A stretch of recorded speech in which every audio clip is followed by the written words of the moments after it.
Good morning students, welcome in the history class of plus 2. Now today we will start our fourth chapter thinkers, beliefs and buildings. यानी कि जो हमने पढ़ेंगे thinkers क्या क्या थे, यानी कि डिफरेंट फिलोसफी, डिफरेंट थॉट्स जो क्या लेके आए थे, उनके थिंकर्स क्या थे, बिलीव्स उनकी क्या क्या मान्यताएं होती थी and the believes we will talk about and discuss in the chapter number 4. Now firstly we will discuss about the cultural development. जो कल्चर डेवलपमेंट है, जब हम बात करते हैं 600 BCE से लेकर 600 BC की बात करते हैं, तो यानी कि जो इनके बीच के अंदर जो पीरियड है कल्चर डेवलपमेंट है वो सबसे ज्यादा हुआ था कि कल्चरल डेवलपमेंट है सांस्कृतिक थी। तो इन्होंने ये मानते हैं कि वहाँ पे जो आर्किटेक्चर उस कल्चर के थ्रू है, कहते हैं इट्स वेरी इंपॉर्टेंट, सबसे डिफिकल्ट माना जाता था। कहते हैं this chapter discuss the major religious development in early India focusing on Buddhism. जो फोकसिंग और बुद्धिज्म के ऊपर सबसे ज्यादा इन्होंने फोकस किया बुद्धा पे।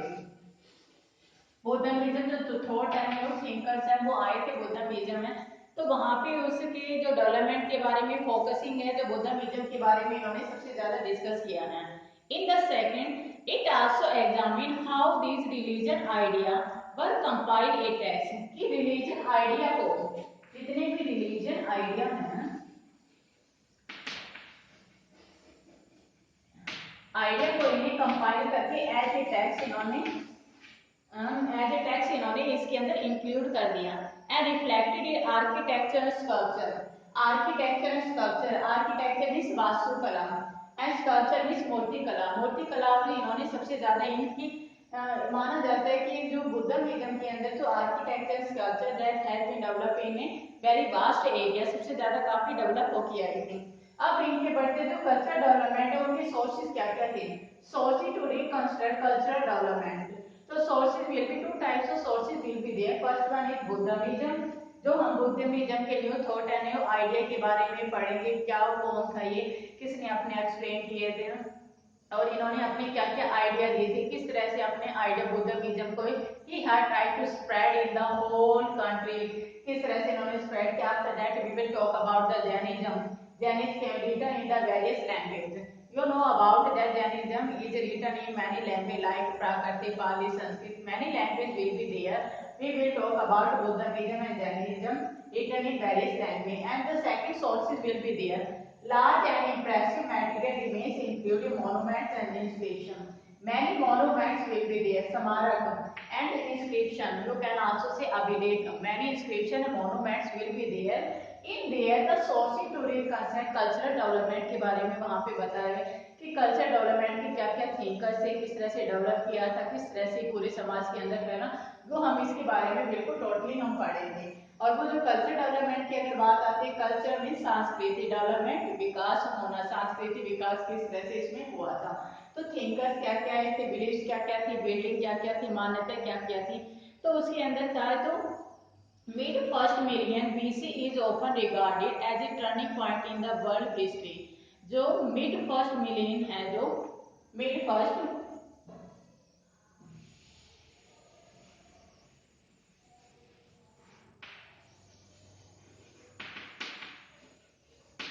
फर्स्ट मिलियन है वो काफी इंपॉर्टेंट माना जाता है। मिड फर्स्ट मिलेनियम है, कहते हैं कि जो हमारे वर्ल्ड हिस्ट्री के अंदर एक टर्निंग पॉइंट लेके आया था because of the cultural development की वजह से।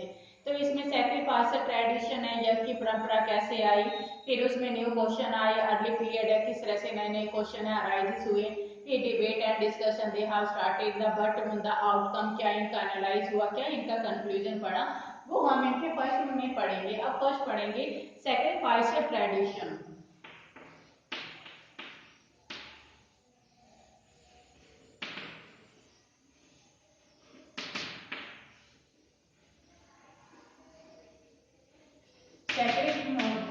ट्रेडिशन है यानी कि यज्ञ की परंपरा किस तरह से हुई थी, कैसे मानी जाती है।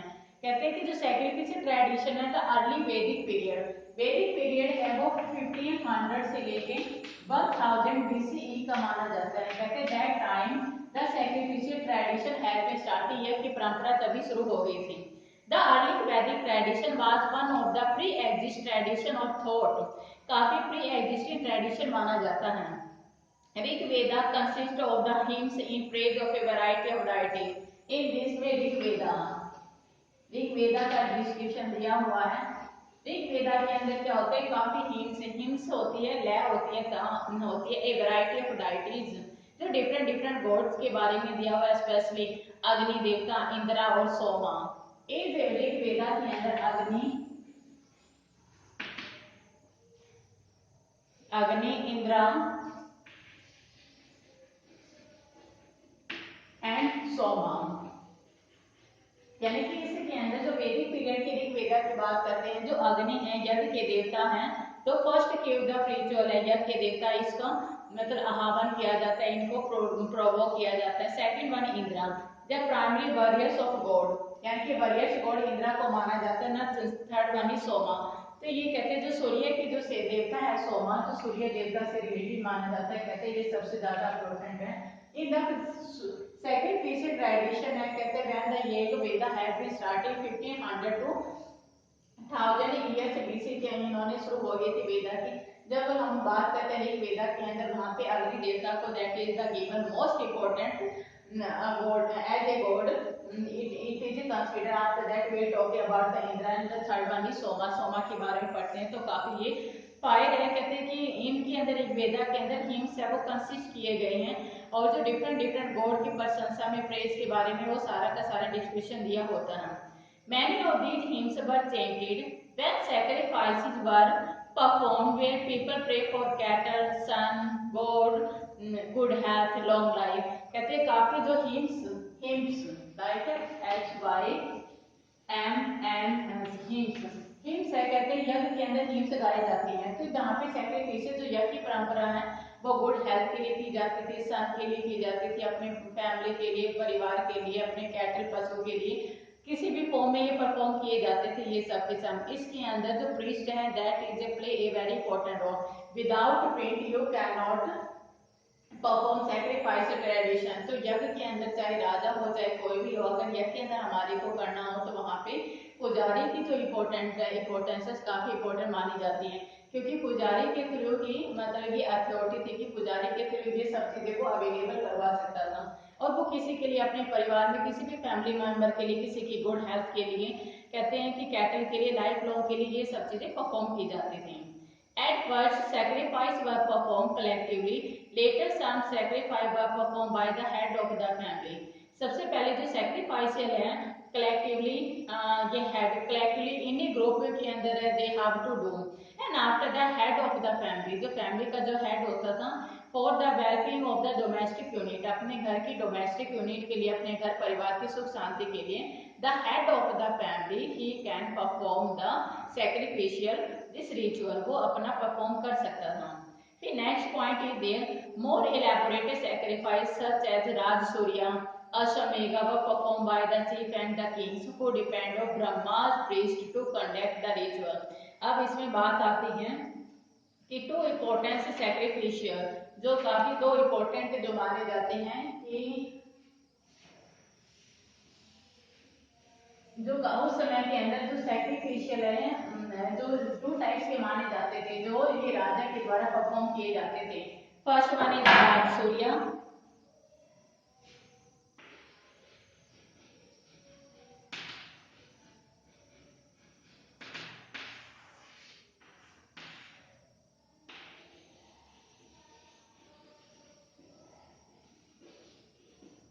सेकंड वन इज अश्व।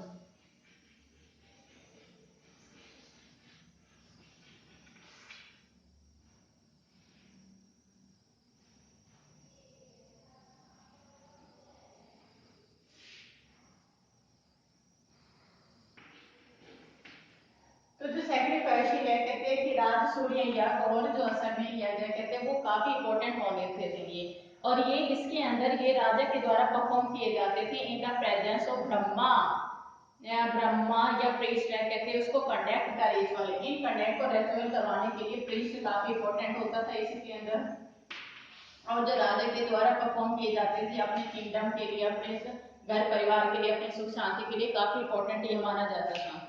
Firstly we will talk about the Rajasuya यज्ञ।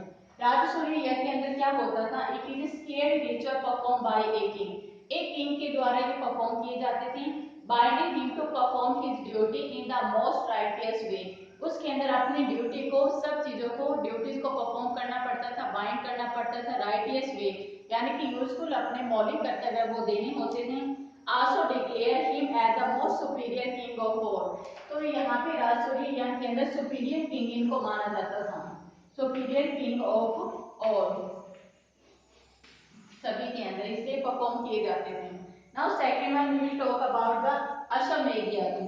अश्वमेध यज्ञ कहते हैं that is the similar to the Rajasuya yagya की अपेक्षा वो वैसे सिमिलर होते थे, but it also involve the sacrifice of a horse, कि एक हॉर्स को यज्ञ के अंदर इनको सैक्रिफाइस किया जाता था इनटू द होली फायर, एक आग के अंदर जो हॉर्स होते थे उनके। And one incident you have remember beta Assamed yag. It is Assamed yag. It is performed by the Shri Ram. Shri Ram के द्वारा perform किया गया था. After that, his son Love and Kush they have captured the horse. After that, they have decided to कि वो they will not accept the suppression of the Shri Ram. After that, they have decided to fight the Shri Ram, की वो लड़ने के लिए बिल्कुल तैयार है, वो उनकी अधीनता बिल्कुल भी स्वीकार नहीं करेंगे। That is type of the Ashvamedha यज्ञ की जो हम बात करते हैं। इसमें एक king having perform both of these योजना according to mythology was said to be king of kings, यानी कि वो राजाओं का राजा माना जाएगा। इस घोड़े को जो फायर के अंदर इसको मतलब सैक्रिफाइस किया जाता था, मतलब डिफरेंट डिफरेंट टाइप से होते थे, अपने राज्य की अधीनता को ज्यादा बढ़ाने के लिए सबसे ज्यादा यूज किए जाते थे। It was used by ancient king to prove their imperial sovereignty, अपनी टू प्रूव इंपीरियल इंपीरियल अपने साम्राज्य को काफी ज्यादा फैलाने के लिए, स्प्रेड इंपीरियल को फैलाने के लिए वो राजसूय यज्ञ जो अश्वमेध यज्ञ वो सबसे ज्यादा परफॉर्म किए जाते थे। It was used by the ancient king to prove their imperial sovereignty. A horse accompanied by the king warriors would be released to wander for a period of a 1 year. एक साल के लिए उसको release किया जाता, मुक्त कर दिया जाता कि जहां जहां वो जाएगा उस राजा को उसकी अधीनता स्वीकार करनी पड़ती थी। In the territory traversed by the horse, any individual could dispute the king's authority by challenging the warrior accompanying it. अगर कोई राजा उसकी अधीनता को स्वीकार नहीं किया जाता तो वो अथॉरिटी है कहते उसको वॉरियर को चैलेंज करता था कि now you have ready for the war, युद्ध के लिए आप बिल्कुल शुरू हो जाओ। तो जहां जहां एक साल के लिए यानी कि 1 ईयर के लिए एक फोर्स को, एक साल के लिए उस घोड़े को छोड़ दिया जाता है, जहां जहां जाएगा तो राजा को या तो उसकी अधीनता स्वीकार करनी पड़ती थी, अगर वो किसी की अधीनता ही does not want to accept that he have to ready for the fight, ready for the war, युद्ध के लिए बिल्कुल तैयार होना चाहिए। After 1 year if no enemy had managed to kill and capture the horse, अगर एक साल तक अगर उसका कोई भी शत्रु नहीं होता ना उस एनिमल्स को मार सकता था, तो would be guided back to the king capital, तो वापस उस राजा की कैपिटल के अंदर उसको वहां पर सेंड कर दिया जाता था। It would be then sacrifice, the king would be declare as an undisputed sovereign, आखिर में उस राजा को अनडिस्प्यूटेड